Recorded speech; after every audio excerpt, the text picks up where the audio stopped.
एक सवाल जो हमेशा पूछा जाता है कि टर्म प्लान लेना तो है पर कितना कवर होना चाहिए। तो इसके लिए एक सिंपल फॉर्मूला से समझते हैं कि एग्जैक्टली कितना लाइफ कवर आपको चाहिए ताकि आपकी फैमिली का फ्यूचर सिक्योर रहे। मान लीजिए कि आपकी एनुअल इनकम है 10 लाख रुपीज और एज करेंटली है 33 इयर्स और आप रिटायर होना चाहते हो बाय एज ऑफ 60। मतलब आप नेक्स्ट 27 इयर्स अर्न करोगे। अब मान लो कि इन्वेस्टमेंट से आपको एवरेज 8% रिटर्न मिलता है और इन्फ्लेशन 6% है। तो रियल रिटर्न कैलकुलेट करते हैं by this formula 1 + 8% divided by 1 + 6% and -1, जो हमारा डिस्काउंट रेट भी बनेगा।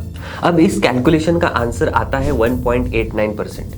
अब इस 1.89% से फ्यूचर के 27 इयर्स के इनकम का प्रेजेंट वैल्यू निकालते हैं तो रिजल्ट आता है लगभग 2.1 करोड़ रुपीस। मतलब अगर आज आपको कुछ भी हो जाता है तो आपके परिवार को 2.1 करोड़ मिलना चाहिए ताकि उनका लाइफस्टाइल कंटिन्यू रहे, EMI, स्कूल फीस और डेली एक्सपेंसेस सब स्मूथली चलता रहे। यही होता है ह्यूमन लाइफ वैल्यू और इसी के बेस पर आपका टर्म इंश्योरेंस कवर डिसाइड होना चाहिए। अब इस टर्म इंश्योरेंस कवर को हम ट्विक भी कर सकते हैं। अगर आपके पास इन्वेस्टमेंट्स है तो वो माइनस करो, अगर कोई लोन या लायबिलिटी है तो वो ऐड करो, फ्यूचर गोल्स एजुकेशन या हाउस रिलेटेड है तो वो ऐड करो, पहले से कोई पॉलिसी है तो उसका अमाउंट माइनस करो। जो नंबर बचेगा वही आपका परफेक्ट टर्म प्लान कवर होगा। एंड मोस्ट इंपॉर्टेंट, जब सैलरी बढ़ती है तो कवर भी बढ़ना चाहिए।